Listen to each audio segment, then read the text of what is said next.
করেছে। এইবার profit and loss অ্যাকাউন্টে আসছে। খুবই সুন্দর, কিছুই না, পুরো স্টেপটা আমি যেটা কি বলেছিলাম প্রথম থেকে একবার রিভাইজ করে দিই। যে ফাইনাল অ্যাকাউন্ট করতে গেলে যদি ম্যানুফ্যাকচারিং কনসার্ন হয় তাহলে কি কি করতে হবে, কটা স্টেপ আছে, 4টা। প্রথমে করতে হবে ম্যানুফ্যাকচারিং অ্যাকাউন্ট তৈরি করতে হবে। সেই ম্যানুফ্যাকচারিং অ্যাকাউন্টে আমার লাস্টে কস্ট অফ প্রোডাকশন যত বেরাবে, মানে যত কস্ট যোগ করে আমি ট্রেডিং অ্যাকাউন্টে পাঠাবো, যে কস্ট অফ প্রোডাকশনটা, সেই কস্ট অফ প্রোডাকশনটা ট্রেডিং এ আসবে। সেই ট্রেডিং এ তারপরে আমার ট্রেড রিলেটেড যত ডাইরেক্ট ইনকাম এক্সপেন্স আছে, ডাইরেক্ট ইনকাম থেকে এক্সপেন্স গুলো বাদ দিয়ে আমি পাবো হচ্ছে গ্রস প্রফিট। গ্রস লসও হতে পারে, ডিপেন্ড করছে। তো সেই গ্রস প্রফিট, গ্রস লস, এইটা আবার কোথায় পাঠিয়ে দিব আমরা, transfer to PL account. PL মানে প্রফিট অ্যান্ড লস। এই যে অ্যাকাউন্টটা আসলো, এই অ্যাকাউন্টটা একটা ব্রিফ কনসেপ্টে বলি। এই অ্যাকাউন্টটা হচ্ছে পুরো ব্যবসাতে এই যে পণ্য বা সেবা উৎপাদন হলো, সেই পণ্য বা সেবাকে সেল করার জন্য যে যে খরচ, যে যে ইনকাম আসছে, সেই রিলেটেড অ্যাকাউন্ট হচ্ছে এটা। তো পিএল অ্যাকাউন্টটা সংজ্ঞাতে যদি আসে, কি বলেছে, কোন নির্দিষ্ট হিসাবকালে সংগঠিত কারবারি প্রতিষ্ঠানের সব আর্থিক লেনদেনগুলি নিট ফলাফল বা নিট লাভ ক্ষতি নিরূপণের উদ্দেশ্যে ক্রয় বিক্রয় হিসাবের মাধ্যমে প্রাপ্ত মোট লাভ বা মোট ক্ষতি এবং অবশিষ্ট নামিক হিসাবগুলির জেরের সাহায্যে হিসাবকালের শেষ দিনে যে হিসাব প্রস্তুত করা হয় তাকে লাভ ক্ষতির হিসাব বলে। এই যে সংজ্ঞাটা এত বাংলা ভাষায় লেখা আছে, খুব ভালো, খুব সুন্দর, কিন্তু একটু বুঝতে আমাদের অসুবিধা হলো। কিন্তু তুমি যদি কনসেপ্টটা মাথায় রাখো তাহলে কি হবে, ক্রয় বিক্রয় হিসাব মানে ট্রেডিং অ্যাকাউন্ট থেকে আমরা যে গ্রস প্রফিট, গ্রস লসটা আমরা পেয়েছি, সেই গ্রস প্রফিট, গ্রস লসটা থেকে আমাদের কি বললাম, সেলস রিলেটেড আরো যেগুলো আমাদের এক্সপেন্স, ইনকাম, সেগুলো যোগ করে এক্সপেন্স গুলো ভাগ দিয়ে আমি কি পাবো, নিট লাভ বা লোকসান, যেটা নিরূপণ করাই এই অ্যাকাউন্টের মেন উদ্দেশ্য। ঠিক আছে? তো এবার এটা হচ্ছে প্রফিট অ্যান্ড লস অ্যাকাউন্টের আমাদের কি কনসেপ্ট বা ডেফিনেশনটা আমরা পড়লাম। বৈশিষ্ট্যের মধ্যে যদি আমি আসি, তো এটা কি হয়ে গেল, বৈশিষ্ট্যের মধ্যে যদি আসি তাহলে এটা হচ্ছে ম্যানুফ্যাকচারিং কনসার্নের দিক দিয়ে হচ্ছে ম্যানুফ্যাকচারিং কনসার্ন ট্রেডিং পিএল, তার মানে 3 নম্বর স্তরে এটা আসলো। আর যদি আমি ট্রেডিং কনসার্নের দিক দিয়ে ফাইনাল অ্যাকাউন্ট করতে যাই তাহলে এটা আমার 2 নম্বর স্তরে আসলো। অবশ্যই এটা একটা কি, এইখানে আগে আমরা কি করেছিলাম, ট্রেডিং অ্যাকাউন্টে কিন্তু একটা নামিক হিসাব, মানে ওটা একটা নমিনাল অ্যাকাউন্ট ছিল। কিন্তু এখানে কি বলেছে, যে এইখানে মুনাফা জাতীয় আয় ব্যয় গুলো লেখা হয়, মূলধন জাতীয় আয় ব্যয় গুলো লেখা হয় না। তারপরে এটাও এক প্রকার নমিনাল আইটেমস এর মধ্যেই পড়ছে, নমিনাল অ্যাকাউন্টের মধ্যেই পড়ছে। যে বৈশিষ্ট্যগুলো একটু আলোচনা করি, এখানে বলেছে প্রথমেই যে উৎপাদনকারী প্রতিষ্ঠানের ক্ষেত্রে এটা 3য় স্তর, আর চূড়ান্ত হিসাবে এটা 2য় স্তর। আচ্ছা, এটি একটি নির্দিষ্ট কোনো হিসাবকাল সম্পর্কিত হিসাবকালের শেষে প্রস্তুত করা হয়, জাস্ট অ্যাজ লাইক ট্রেডিং অ্যাকাউন্টের মতো।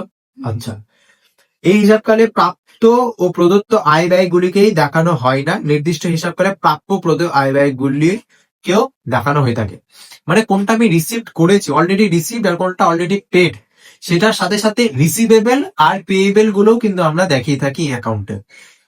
কথাটা বুঝতে পারলো তো, যে আমি যেটা রিসিভ করে গেছি আর যেটা পেড হয়ে গেছে সেটা তো আসছে, তার ছাড়াও রিসিভেবল যেগুলো মানে প্রাপ্য যেগুলো পাবো, আর পেয়েবল মানে যেগুলো দিতে হবে, প্রদেয় যেগুলো, সেগুলোও কিন্তু এখানে দেখানো হয়ে থাকে। আচ্ছা, মূলধন জাতীয় আয় ব্যয়গুলো এখানে দেখানো হয় না, মানে ক্যাপিটালাইজড কোন রকম এক্সপেন্ডিচার, কোন রকম রিসিটস এখানে আসে না, অনলি ফর এখানে রেভিনিউ এক্সপেন্ডিচার, রেভিনিউ রিসিটস আসে। আচ্ছা, এখানে আর একটা মেন জিনিস, ট্রেডিং অ্যাকাউন্টে আমরা কি করেছিলাম, ট্রেডিং অ্যাকাউন্টে আমরা ডাইরেক্ট ইনকাম আর ডাইরেক্ট এক্সপেন্স কে আমরা রিলেট করেছিলাম। এবার পিএল অ্যাকাউন্টে আমরা ইনডাইরেক্ট এক্সপেন্স আর ইনডাইরেক্ট ইনকাম কে কিন্তু রিলেট করে করবো। ঠিক আছে, আমি প্রথমেই বলে দিয়েছিলাম ট্রেডিং অ্যাকাউন্টে ডাইরেক্ট টু প্রোডাকশন, এটা ইনডাইরেক্ট টু সেলস। আর আমরা ক্লোজিংসে কি পাবো, ক্লোজিংসে আমরা ইনকাম থেকে এক্সপেন্স যদি বাদ দিই আমরা একটা প্রফিট পাবো, যে প্রফিটটাকে আমরা বলবো নেট প্রফিট। আবার নেট লসও পেতে পারি, যেমন এক্সপেন্স যদি বড় হয় ইনকামের থেকে তাহলে নেট লস।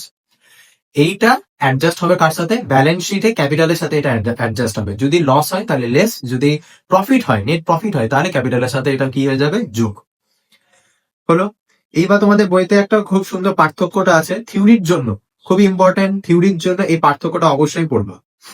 ঠিক আছে, তারপরে আমাদের কিছু এলিমেন্টস এর ব্যাপারে আসি, যেগুলো আমাদের এই পিএল অ্যাকাউন্ট তৈরি করতে কিছু সাহায্য করবে। মানে বা পিএল অ্যাকাউন্টে কি কি খরচ আসে বা কি কি ইনকাম আসে সেগুলো আমরা কিন্তু এখান থেকে জানতে পারবো।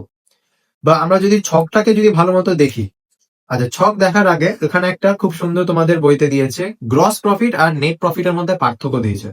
অবশ্যই এই পার্থক্য আমাদের যদি কনসেপ্ট ক্লিয়ার থাকে আমরা পার্থক্য জানতে পারবো। গ্রস প্রফিট কোথা থেকে পাই? ট্রেডিং অ্যাকাউন্ট থেকে। নেট প্রফিট পাই আমরা হচ্ছে পিএল থেকে।